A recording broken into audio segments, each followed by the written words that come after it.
Hello, friends, very good morning. Today I'm going to speak on the topic of legal notice and legal representation, which is very important once you begin the legal fight in courts. So, what exactly is legal notice?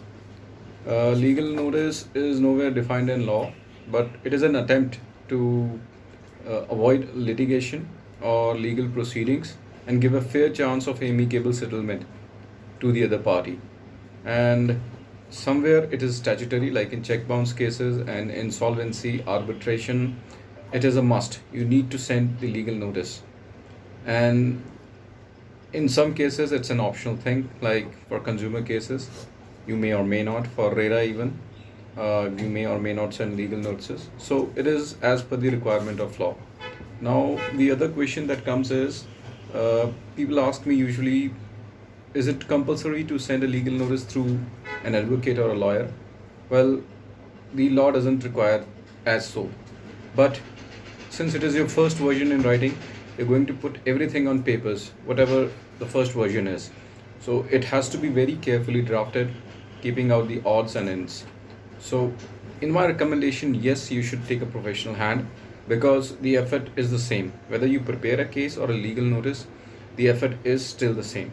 So, my advice is just for a few odd bucks, you shouldn't uh, just hold on and save your pennies. You should try for a professional legal advice, in my view. Then, how much is it going to cost? So, see, once again, lawyers don't have an MRP like your consumer goods have. So, it depends on the expertise. It may be from somewhere from 5,000 to 10,000 rupees if a good professional lawyer charges you this much. And then again, if you go for a professional law firm, they may bill you on a higher side, depending on their work. Now, what happens once the legal notice is sent?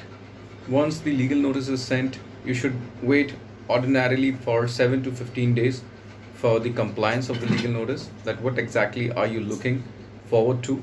How this legal notice will serve your purpose, whether you're asking for money back or security or a refund or check bounce, non compliance. So you should spell it out.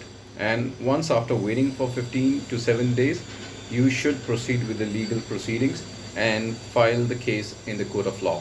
And from there, if you have engaged already a lawyer, it is going to help you out. Your time is saved. You may consult the same lawyer again, and since he has drafted your legal notice, he will be taking it forward and preparing a good, solid case based on the inputs provided. Now, once again, the next question in line is, can I send it online? So once you mean it online, you can take the support of lawyers online. But if you are willing to send it on an email, uh, you may, but it's not that effective. So my recommendation to you is it should be through a registered post only, because government post is carries proof of delivery. Presumption is there that if you have sent it through a government post, there cannot be any deviations. So my recommendation is always to send it through a government agency like India Post. Now I'll cite you instances where you can send legal notices. I've told you check bounce, it's a mandatory thing. Once your check bounces, it has to be sent within 30 days. Now, the arbitration, in case there is a dispute between partners or there is an arbitration clause, you must spell it out. You must send it to the other party that there is a dispute going on and you look forward to appoint an arbitrator for it. So, it's a must in case of arbitration. RERA, uh, for deficiency of services, the RERA Act section 14.3 says that if you're looking for a deficiency to be improved, you need to send a 30-day legal notice, and after that you can file a case. So again, RERA, for deficiency of services, yes, you should send a legal notice. Then comes the insolvency. Also, you have to send a mandatory legal notice to the other company. And trademark infringement and IP infringement. So it puts a lot of things in your favor once you send a legal notice to them. Now, where legal notices are an optional thing and always help you out. It can be for recovery of money, like your employer is not giving you money, you can send them a legal notice. Your landlord is not giving you the security amount, you can send legal notices in that case.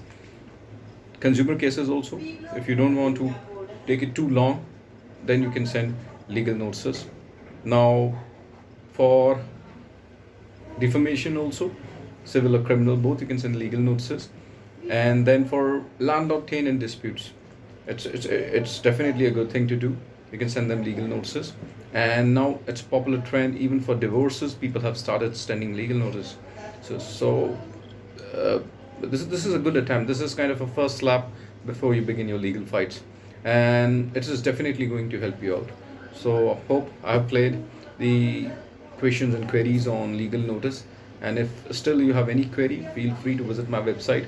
And hope I have educated, informed, and empowered you with the concept of legal notices. Thanks for your help. Bye.